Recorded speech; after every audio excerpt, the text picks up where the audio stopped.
महत्वपूर्ण है आज के परिवेश में पिछड़ों के मसीहा जननायक परम आदरणीय वीपी मंडल की जयंती के अवसर पर उनके संघर्षों को, उनके समाज के प्रति किए गए कार्यों को, त्याग और बलिदान को स्मरण करना, और सिर्फ स्मरण ही नहीं करना या सिर्फ इतिहास के उन पन्नों को ही नहीं पलटना जिसमें तमाम संतों महापुरुषों ने जो पिछड़े दलित एसटी एससी आबादी से आते हैं उनके संघर्षों के लिए, पूरे मानव जाति के कल्याण के लिए अपना पूरा का पूरा जीवन संघर्षों के साथ बिता दिया। हम बड़े ही अदब के साथ उन सभी महापुरुषों को नमन करते हैं। आज जो स्थिति वर्तमान परिवेश में चल रही है ये बहुत ज्यादा प्रासंगिक है और आप बहुत ज्यादा बधाई के पात्र हैं कि आज के व्यस्ततम समय में भी आपने अपना समय निकाल करके ऐसे महापुरुषों को और उनके द्वारा किए गए संघर्षों को चर्चा करने के लिए यहाँ बुलाया है और एकत्रित हुए। साथियों, आरक्षण की बात करते हैं और ये हम सब जानते हैं कि वीपी मंडल वही न्यायाधिकारी पिछड़े समाज में जन्मे जिनकी वजह से आज इस देश ओबीसी आबादी को, जो लगभग 60 से 65% ओबीसी आबादी है, उसको उसका हक और अधिकार दिलाने का काम है। लेकिन आरक्षण की शुरुआत सबसे पहले इस गुलाम भारत में शुरू हो गई थी। महान समाज सुधारक पिछड़े वर्ग में जन्मे महात्मा ज्योतिबा फूले ने जब संघर्ष किया और लगातार ब्रिटिश हुकूमत से, ब्रिटिश सरकारी नियुक्तियों में भी लगातार इस देश के ओबीसी एससी एसटी लोगों के लिए उनके शासन प्रशासन में हिस्सेदारी की मांग कर रहे थे और आरक्षण इस कदर उनका कहना था कि पूरे देश के लोगों के लिए निःशुल्क शिक्षा और समान अनिवार्य शिक्षा लागू की जाए। और मैं समझता हूं कि सन 1882 में जब हंटर आयोग का गठन हुआ तभी से इसकी शुरुआत हुई और हमारे महापुरुष ज्योतिबा फूले और सावित्रीबाई फूले के प्रयासों से आरक्षण कायम किया गया। कालांतर में संघर्ष ऐसे ही चलता गया और दूसरी क्रांति आई।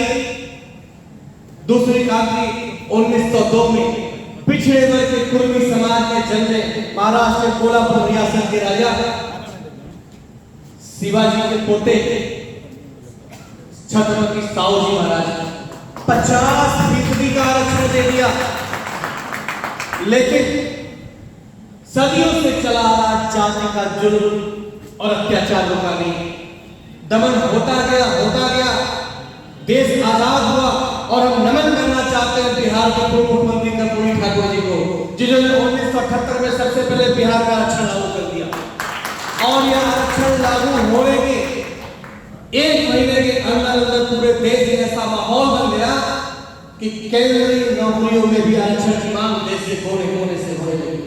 हमारे तमाम महापुरुषों ने, हमारे तमाम क्रांतिकारी साथियों ने बढ़ चढ़ के हिस्सा लिया और नतीजा ये रहा कि अंततः 1978 में मोरारजी देसाई प्रधानमंत्री मोरारजी देसाई की सरकार ने पिछड़ा वर्ग आयोग का गठन किया और उस आयोग पिछड़ा वर्ग गठन आयोग का नाम मंडल आयोग रखा, वीपी मंडल के नाम से, जिसके मतलब पिछड़े समाज में जन्मे, यादव समाज में जन्मे वीपी मंडल साहब 2 वर्ष तक लगातार हिंदुस्तान के 640 से अधिक जिलों में भ्रमण करके लोगों की शैक्षिक, आर्थिक, सामाजिक स्थितियों पर चिंतन करके, लोगों से बात करके, बैठक करके इस निष्कर्ष पर पहुंचते कि पूरे देश में 3743 पिछड़ी जातियां निवास करती हैं जो शैक्षिक रूप से, सामाजिक रूप से, आर्थिक रूप से, राजनीतिक रूप से पिछड़ी हुई। उन्होंने कुछ सिफारिशें की जिन्हें हम कहते हैं मंडल आयोग की 40 सिफारिशें और 1980 में तत्कालीन गृह मंत्री ज्ञानी जैल सिंह को रिपोर्ट सौंपी। अब आप सोचो क्या मजबूरी रही होगी, कौन सी सोच और साजिश रही होगी कि जो हक आपको 1980 में मिल जाना चाहिए वो फाइलों में दफन रहा आपका हक अधिकार।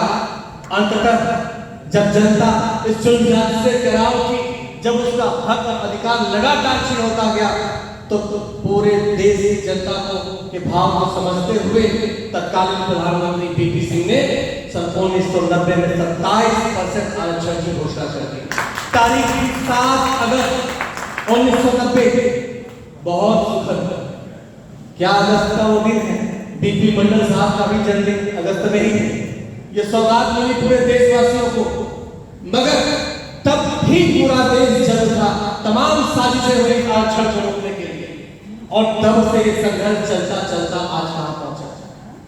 उस वक्त 1931 की जनगणना में जो आबादी थी पिछड़ों की 52%, लेकिन सुप्रीम कोर्ट का जो आदेश था कि 50% कैपिंग था, उससे ऊपर नहीं जा सकते थे, क्योंकि 15% एससी और 7.5% एसटी का आरक्षण पहले ही था। तो इसको लेते हुए मंडल आयोग ने सिफारिश की, इस बात को रखा कि हम 52% के बाद भी माननीय उच्चतम न्यायालय के निर्देशों का पालन करते हुए सिर्फ और सिर्फ 27% आरक्षण की मांग करते हैं। और यह 27% आरक्षण देना से हमारे पिछड़ापन दूर नहीं हो। मंडल आयोग ने कहा ये 27% का आरक्षण केवल दर्द का मरहम मात्र है, इससे पिछड़ापन दूर नहीं होगा। और भी सुझाव दिए, लेकिन सिर्फ 2 सुझाव आए। इसलिए हमें आज जयंती के अवसर पर उन पन्नों को भी पलटना होगा कि जिस बातों की चर्चा हम आज इतने वर्षों बाद कर रहे हैं, वो 1980 में बीपी मंडल साहब ने उस दर्द को कागज पे उकेर कर और पूरे देश की जनता के सामने रखा था। उन्होंने सुझाव दिया था कि पिछड़े वर्ग के आरक्षण के साथ साथ पिछड़े वर्ग के उत्थान के लिए हमें जो हमारा सामाजिक, आर्थिक, शैक्षिक ढांचे में मूलभूत परिवर्तन और सुधार करना होगा। क्यों करना होगा? आज भी हम देखते हैं गांव में कि जो उच्च वर्ग है या जो बड़े लोग हैं, उनका जो प्रभाव है, जो सांस्कृतिक हमारी मान्यताएं हैं और जो हमारी ऐसी संस्कृति संरचना बनी है कि उस प्रभाव में कहीं न कहीं उनसे जो लोग डायरेक्ट इनडायरेक्ट रूप से जुड़े हैं, कौन जुड़े हैं? छोटी जोत के किसान, खेतीहर मजदूर, अकुशल श्रमिक, जो कहीं न कहीं बटाई पर खेत लेते हैं, जो कहीं न कहीं के खेतों में किसानी करते हैं, जो कहीं न कहीं इन्हीं गांवों की व्यवस्था पे आधारित अपना आजीविका चलाते हैं, उनके ऊपर इतना जबरदस्त आर्थिक दबाव होता है कि वो अपने ही खिलाफ हो रहे साजिशों में भी उनका साथ निभाते हैं, क्योंकि मजबूरी। और हमारा सरकारी तंत्र उन्हीं बड़े पूंजीपतियों लोगों के प्रभाव में रहता है, लेखपाल से लेकर के राज्यपाल तक अगर देखा जाए, और कहीं न कहीं उन्हीं के इशारे, उन्हीं के अनुसार योजनाएं बनाता है, योजनाओं को लागू करता है, जिसका नतीजा ये होता है कि उस इतने संविधान कानून बनने के बाद, जमींदारी उन्मूलन के बाद, खेतीहर मजदूरों की समस्याओं के समाधान के बाद भी समस्याएं जस के तस हैं। इसलिए पिछड़ा वर्ग आयोग ने सिफारिश की थी कि हमें मूलभूत सुधार करना होगा, और सबसे पहले शिक्षा, अनिवार्य शिक्षा के साथ साथ समान शिक्षा को लागू करने के साथ साथ प्रौढ़ शिक्षा की व्यवस्था करनी होगी। जब दलित, आदिवासी, पिछड़े समाज के घरों के बड़े बुजुर्ग भी शिक्षित होंगे, उन्हें प्रौढ़ शिक्षा से जोड़ा जाए, ताकि उन्हें शिक्षा के महत्व का पता लगे कि शिक्षित व्यक्ति ही क्रांति पैदा कर सकता है और अपने हक और अधिकार के लिए लड़ सकता है। इसलिए तमाम सुझाव दिए कि बड़े बड़े उद्योगों के साथ, बड़े बड़े निवेशों के साथ साथ जो छोटे छोटे उद्योग, मझोले उद्योग हैं, उनमें भी सरकार को निवेश करना चाहिए और वित्त विकास निगम बना करके हमारे गांव के मध्यम आबादी को, छोटी आबादी को, छोटे वर्ग को, मध्यम वर्ग को फाइनेंस के साथ साथ आर्थिक रूप से सुदृढ़ करेगा। पिछड़ों के लिए अलग से छात्रावास की व्यवस्था हो, पिछड़ों के लिए अलग से आवासीय विद्यालयों की व्यवस्था हो, जिससे उनके रहन सहन में भी आमूलचूल परिवर्तन आए, उनके सोचने के तरीके, उनके कार्य करने के तरीके में बदलाव आए। क्यों? आज बहुत महत्वपूर्ण ये विषय है, बीपी मंडल की जयंती पर यह बात अच्छा आज साबित हो गई। आपने देखा होगा जब अभी बात आ रही थी आजादी के पहले, मैं इस बात से सहमत नहीं। आजादी के पहले तो स्थिति बद से बदतर थी। एक तरफ ब्रिटिश हुकूमत हमारे ऊपर अत्याचार करके जबरन हमारी मेहनत के बावजूद लगान वसूलता था, तो दूसरी तरफ जातिवादी मानसिकता जो हमें ब्राह्मण क्षत्रिय वैश्य शूद्र में बांटती थी, वो हमें हिंदू नहीं मानती।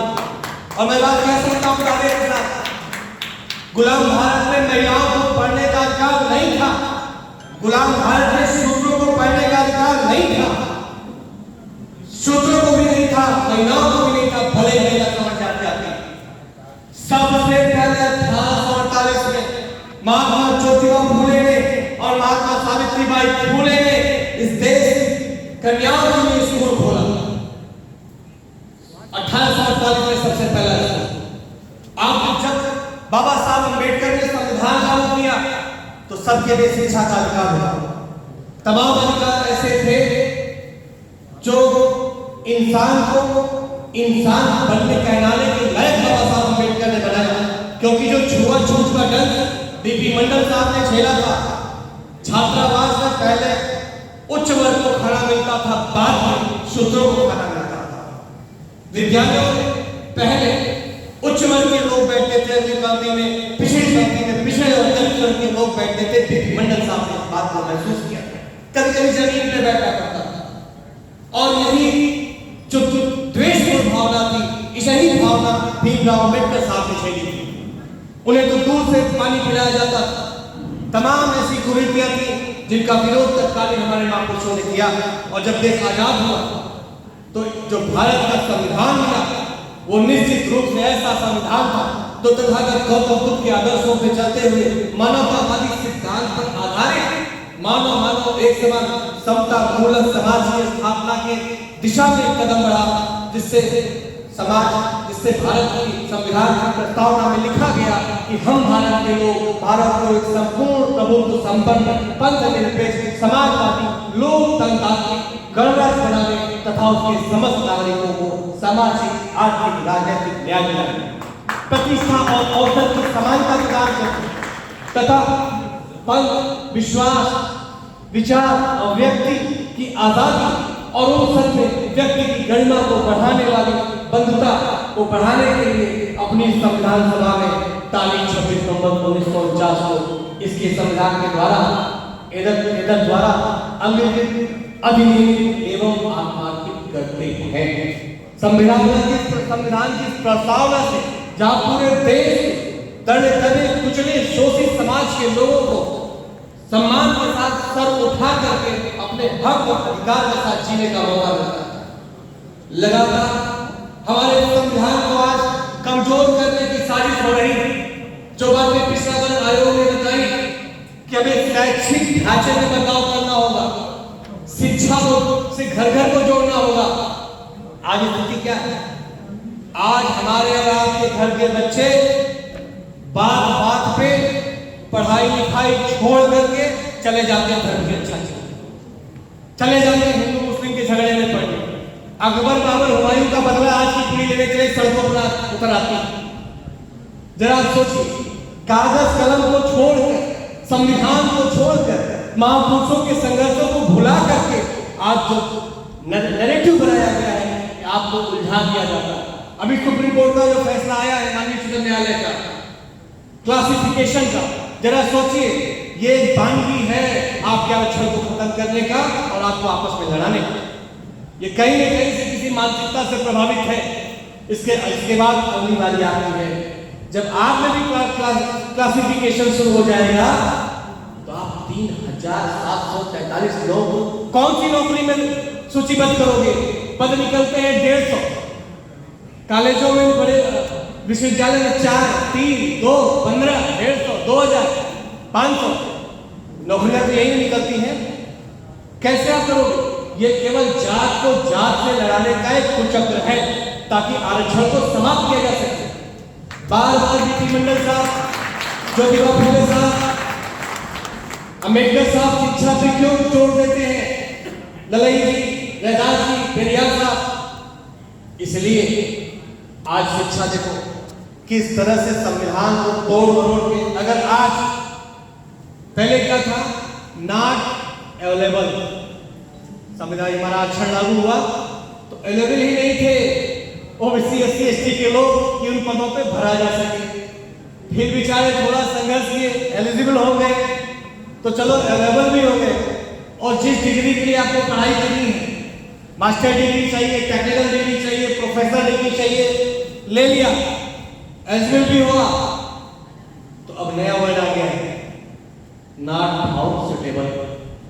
आप उपयुक्त नहीं हो। किस डिक्शनरी में इसकी परिभाषा है मेरे भाई? हम कैसे उपयुक्त नहीं हो सके? और कौन तय करता है? ज्यादातर जहां जहां इंटरव्यू प्रणाली है, आप देख लेना, एक उसी जात के ज्यादा लोग बैठे हैं जो अपनी जात के अलावा ओबीसी एससी एससी माइनॉरिटी को कहते हैं नॉट फाउंड सुटेबल।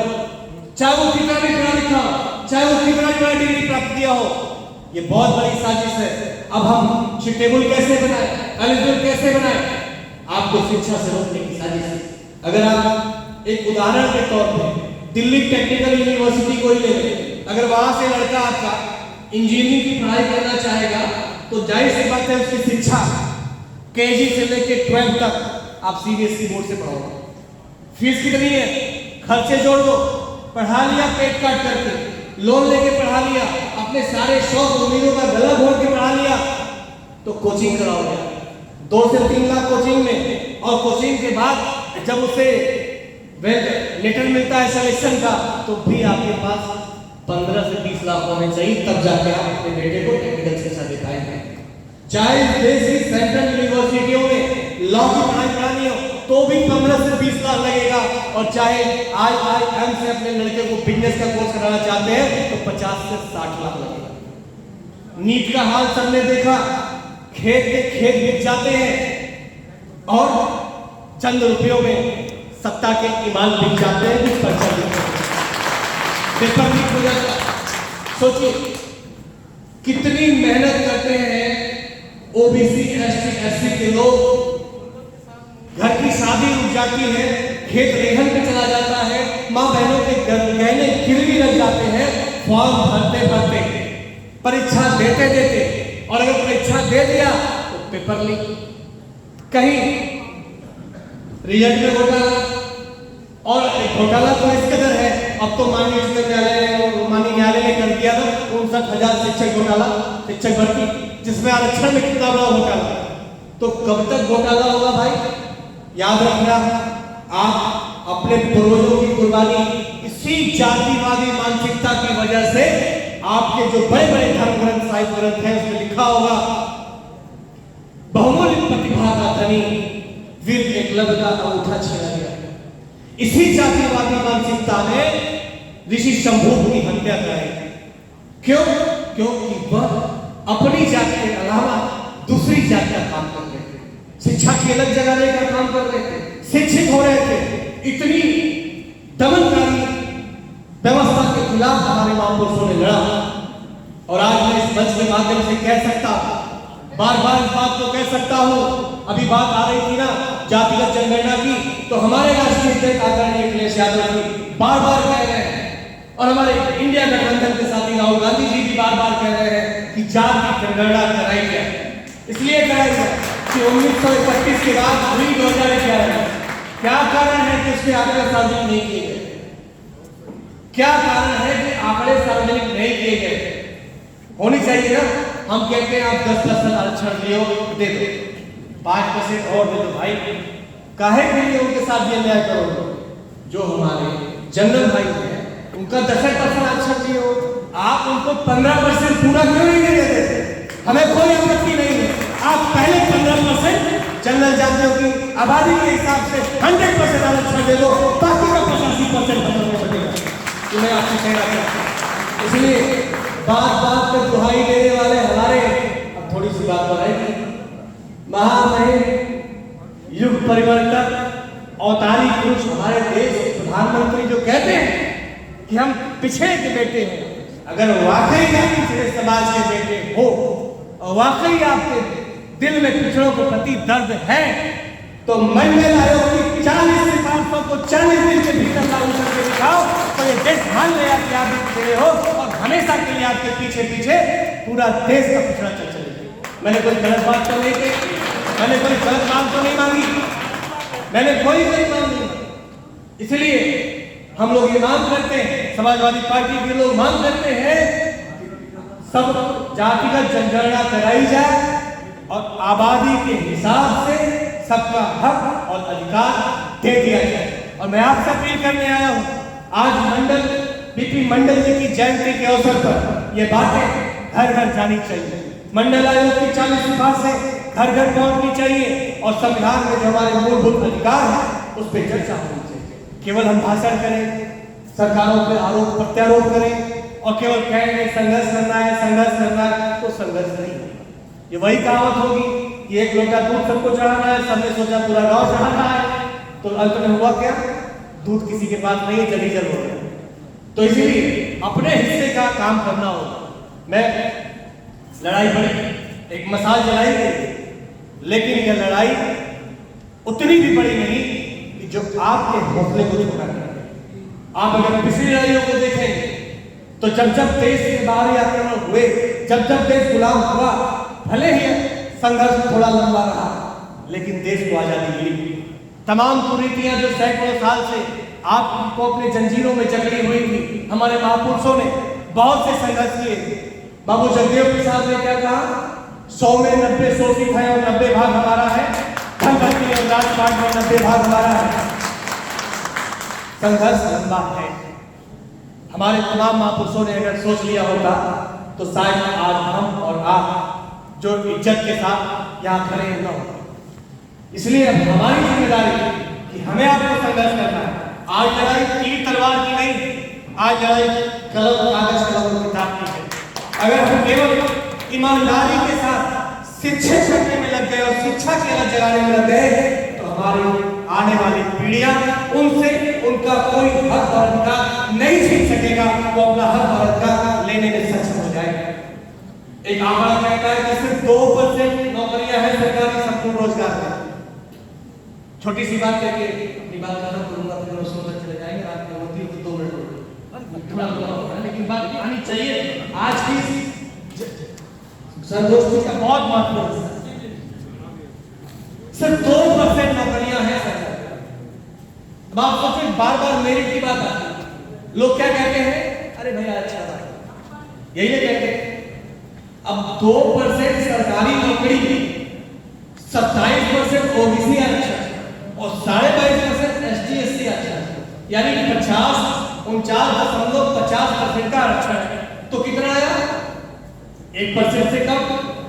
और आंकड़े बताते हैं केंद्र सरकार और राज्य सरकार के कि इस 1% में भी, इसका 0.5% भी, 25% भी सचेत नहीं किया गया है।